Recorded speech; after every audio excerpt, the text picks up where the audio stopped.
It's that time of the year again. The holidays are just around the corner, and snow is about to cover neighborhoods everywhere, inspiring many to capture its beauty through photos and post about how pretty it is, then proceed to complain about it for the next few months. Yes, my friends, the winter is here and Christmas is near. This is one of my favorite times to game throughout the year because you actually have an excuse to stay inside, avoid the world, and just play games all day. With that said, some games are definitely better fit for a wintry playthrough than others. This could be due to a strong snow aesthetic present at some point in the game, or it could be just the overall sense of coziness the game gives off that makes you want to wrap yourself up in a blanket with a cup of hot chocolate and just game the day away. Yeah, that last bit's pretty subjective obviously, but it's not like there's any specifically Christmas-themed RPGs out there, so cut me a little slack. There may be some games that seem questionable at first for why they're on this list, but I'll explain the reasoning for why they're there. So without further ado, listed in no order, here's a list of 8 great JRPGs to play during the winter or around Christmas. Starting this list off with one of the more obvious entries, we have Am Setsuna. One glance at this game and it's easy to see why I included it on this list. Am Setsuna takes place entirely in a snowy, wintry atmosphere. I mean seriously, every environment has snow in this game. There's really not a more winter-based RPG out there. The music is very fitting and ambient and does a great job setting the mood. The piano present in pretty much all the game's tracks gives off a very somber and melancholic vibe while traversing through all of the snow-covered fields and forests. The turn-based battle system, while nothing groundbreaking, did enough things differently and fun to keep me engaged enough to complete the whole game. Now with this praise out of the way, I don't want to talk the game too much up though. The story and characters are pretty forgettable, and the writing isn't that good either. Like I beat this game just a few years ago, and I don't remember a single character's name besides Setsuna for obvious reasons. So to be straightforward here, I'm only recommending this game for the strong winter ambience and atmosphere, the pretty soundtrack, and the fun battle system. Definitely not for the narrative and lack of memorable characters. If you're looking for a snow-themed RPG to put you in the winter mood though, then look no further. It can be played on the Nintendo Switch, the PS4, and the PC.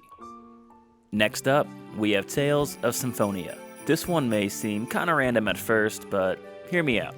Later in the game, you travel to a snowy continent, and one of the towns there, Flanor, has some of the most memorable parts in the whole game in my opinion. There's a certain scene that triggers there based on what character you have the highest affection rating for. In most playthroughs, this just provides a nice, touching bonding moment with that specific character. Under the right conditions though, without spoiling too much, let's just say there's a chance for a certain character to join your party permanently that wouldn't otherwise join right there. This isn't just like a random throwaway secret character either, but a character that plays an integral part of the story. As you could imagine, this changes up the last bit of the game quite a lot in certain parts. It's not necessarily the canonical version, but that just makes it that much more interesting and warrants a second playthrough. Other than that, Tales of Symphonia is a super fun action RPG with a memorable cast of characters, bright, cel-shaded graphics, and an engaging, yet sort of cliché, story. It's tied with Tales of Vesperia as my personal favorite in the series, and the game that got me into the series in the first place, so I'll always have a soft spot for it. With that said, nostalgia goggles aside, it's still a fantastic game, and even sparked the resurgence of the Tales series in the West after releasing on the JRPG-starved GameCube. Remasters later came out for the PS3 and Steam, which would be the easier versions to get a hold of these days, considering GameCube games have exploded in value recently. And if that was news to you, sorry. Yeah, I recommend not checking GameCube prices anytime soon. Anyway, next on our list, we have Phantasy Star 4. Originally released on the Sega Genesis, Phantasy Star 4 can be found on the Genesis Collection, which is on pretty much every modern console, making it pretty easy to play these days. The reason why it's on this list is because you can travel to various planets in this game, and one of them is covered completely in snow. You only go to a handful of different planets, so you're on this one quite a lot, especially later in the game, which is why I thought it was fitting to play in the winter. Phantasy Star 4 provides a traditional classic JRPG experience with a unique sci-fi fantasy setting. I mean, you'll go from fighting robot drones with guns one minute to slashing sandworms with energy swords the next. It's pretty cool. The comic book panel cutscenes added a lot of charm and immersion that you didn't get in other games at that time, as it was unique to the series. These are seriously really cool and interesting to look at, and shouldn't be understated with how much life they add to the game. As great as this game is though, it is an old school RPG at its core, so it can be a bit grindy, requiring some patience on the player's end. If that's of no concern to you though, then this game comes highly recommended. Check it out. The next game we have is Lost Odyssey. Another seemingly random one at first, but I do have my reasoning. Lost Odyssey is a grand and epic traditional JRPG with a compelling journey spanning across 4 discs. The third disc in particular, though, contains a lot of icy and snowy environments. In fact, most of the disc involves that setting in some way. So, considering nearly 25% of the game features an icy setting of some sorts, I thought it was pretty fitting for this list. List criteria aside though, Lost Odyssey is basically like the Final Fantasy of that console generation that we never got.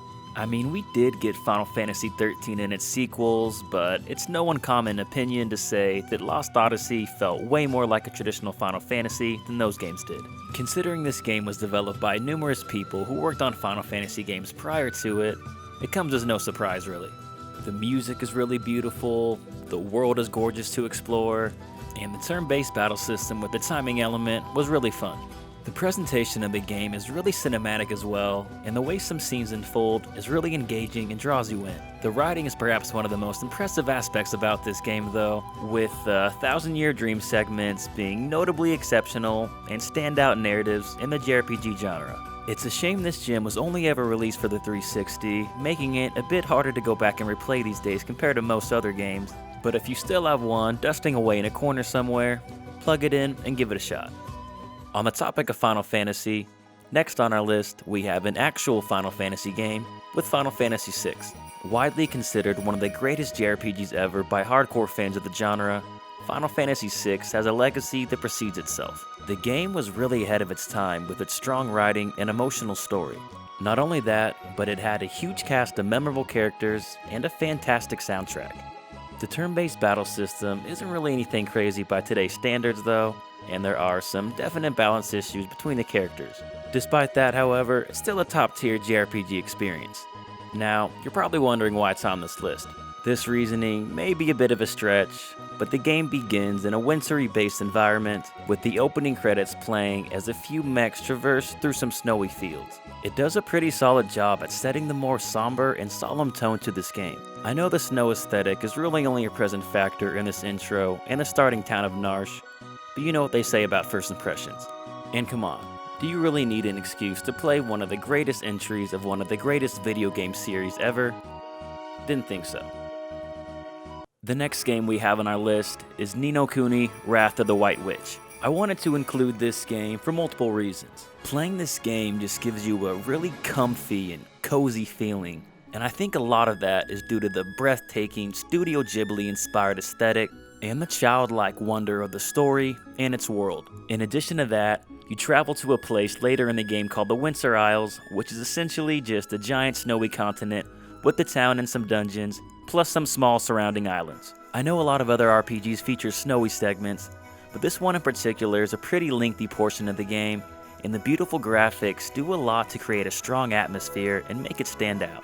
Plus, at a certain point, your characters change outfits into winter clothes to actually reflect the cold environment, unlike most other JRPGs that has you trekking up snowy mountains in negative degrees, while a couple of your party members are rocking crop tops and mesh shirts. It helps this part of the game feel much more immersive and realistic, especially for a game that's not supposed to be realistic in any way. Beyond praise about the game's art direction and impressionable world, Ni no Kuni had a wonderful soundtrack and super addicting Pokemon-inspired gameplay.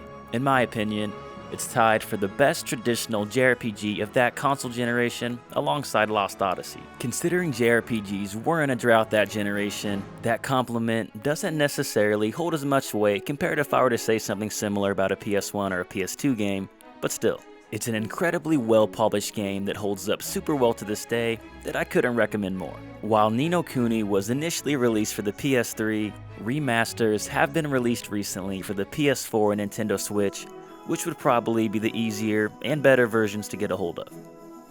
The next game we have up is Baten Kaitos: Eternal Wings in the Lost Ocean. Another game with absolutely gorgeous art direction and graphical style. All of the environments, from the overworld maps to the towns and the dungeons, are all incredibly unique and beautiful to look at. Like seriously, this game legitimately has some of the prettiest locations I've ever seen done in this graphical style. It helps the world feel really easy to get immersed and lost in. To further enhance the atmosphere this aesthetic provides, the music is of course also really phenomenal. With that said, it should come as no surprise that the ice content in this game is extremely atmospheric, both visually and audibly. Both of the songs from the Ice Castle and its surrounding town are some of my favorite tracks in the game, in fact. When you combine all of this with the fact that some super important plot elements take place here, it makes it one of the more memorable parts of the game in my opinion. While the music and presentation are top notch, and the battle system is really fun, I gotta be honest, the voice acting is not great. I genuinely think the game would have been better without it, so it's pretty unfortunate there's no option to turn it off. Regardless though, it's still a really great game and a hidden gem within the genre actually. I highly recommend it if you're able to play it. Which may be a little hard these days as it has only been released for the GameCube, and you remember what I said about GameCube games earlier in this video. If you can find it for a good enough deal though, then I do think it's worth it, as it is a really unique experience. Alright, to finish off this list, we have the one and only Undertale. One of the first locations you explore in this game is the town of Snowdin and the surrounding area. As the name obviously implies, there's a strong snowy aesthetic going on, and even a Christmas tree with a lot of presents in the middle of town. Combine this with the cheerful, whimsical music in the background, and you have a pretty comfy and cozy Christmas setting in full effect here.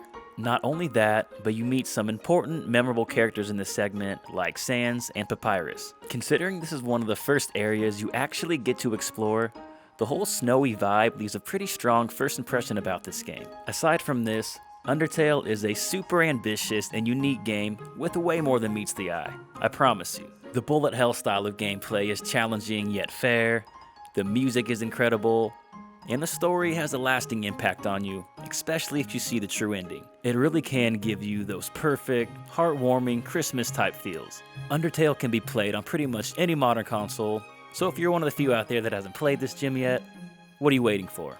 Do it now.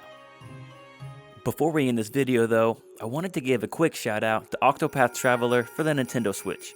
To be honest, I didn't even consider this game until after I already started making this video, so that's why I'm placing it here.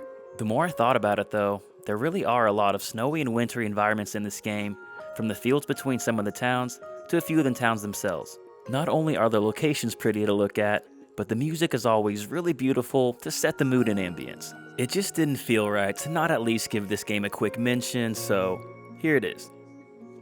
Okay, with that out of the way, that really does mark the end of the video now. As always, those who made it this far, we thank you for watching, and hopefully you enjoyed the content.